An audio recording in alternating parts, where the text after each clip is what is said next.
What is going on, everybody? Welcome back to the channel. Aftersound here, bringing you Splinterlands content every single day. We also stream right here on this channel every Tuesday, Thursday, and Sunday morning, so come by and say hello. Okay, wanted to discuss something very quickly because obviously the market is not doing well right now, and I posted that video maybe a day or two ago talking about that. But specifically to token prices, one thing I do want to call out is this hidden sense of like sell pressure, right? Which is not necessarily a bad thing. I'm going to explain why. Because people look at sell pressure and they say, oh, well, people are exiting the game. People don't really care what's going on. Like the game is dying. And I'm sure that's happening, right? To a certain extent, people are earning their rewards and they're just selling off, extracting value. Again, no judgment. You do you. I extract value every single day. But what I want to call out is the fact that liquidity pools, and more specifically compounding within liquidity pools, is increasing that sell pressure dramatically. And I would say significantly.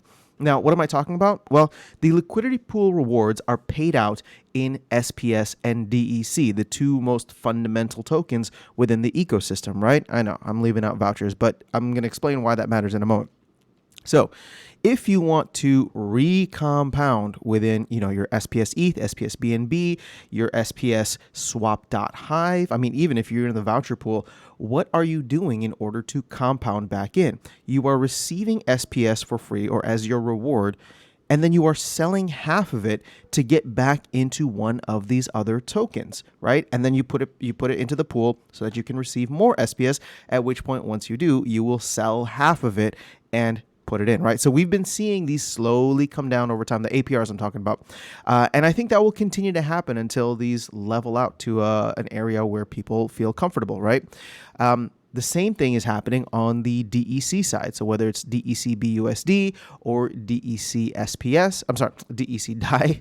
I was looking at the DEC SPS for a second, and this is just, you get both of them, right? So you're essentially just selling one into the other.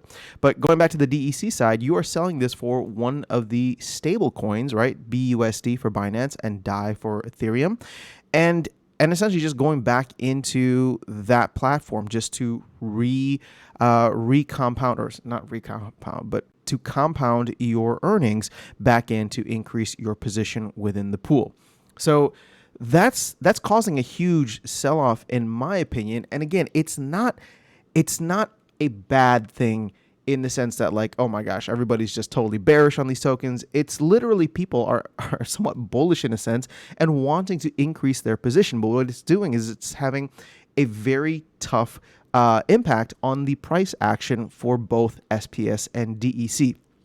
Now, vouchers, why is that going down? Well, I think there's just no utility for vouchers. That just is, people are not as interested in it right now. Now, granted, I'm sure that with the general market and the Splinterlands market, coming down quite a bit, you are going to see that happen with vouchers. I'm telling you guys that I sell vouchers every single day. Everything that I earn from nodes is sold off. And again, that's my ice cream money, and I will probably eventually convert that or compound that into another node in the future. Who knows, right?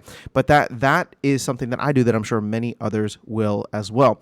And the problem with vouchers, and I've gone into this before, so I don't want to belabor this point too much, is just we don't have good ongoing or desirable ongoing utility for it, and we probably won't get that until tower defense, or maybe when these power and bloodstones come in. But again, who's going to have access to that? We don't even know for sure. So SPS and DEC, it's a blessing and a curse. We get these as the reward tokens, and for the foreseeable future, this is not going to change. Like, keep in mind, the SPS LP rewards are set for 5.5 years, 65 months, of which we are like 3 months in. And then DEC, this is set to go on for forever, right? And we can have a broader conversation about how to handle DEC rewards and how much DEC is actually being printed. Well, we know that already, 70 million plus leaderboards. But is that too much? Probably. And so I would love to see, I would love to have a broader conversation on that, but we can save that for another video. It's just, for this video, I wanted to I wanted to focus on this sell pressure, which is very real and, in my opinion, very significant, but also not necessarily a bad thing for the economy, right? We want to see deeper liquidity, or more depth of liquidity in all of these pools. So if people are recompounding in, we see the APRs drop because the dollar value or liquidity is rising overall.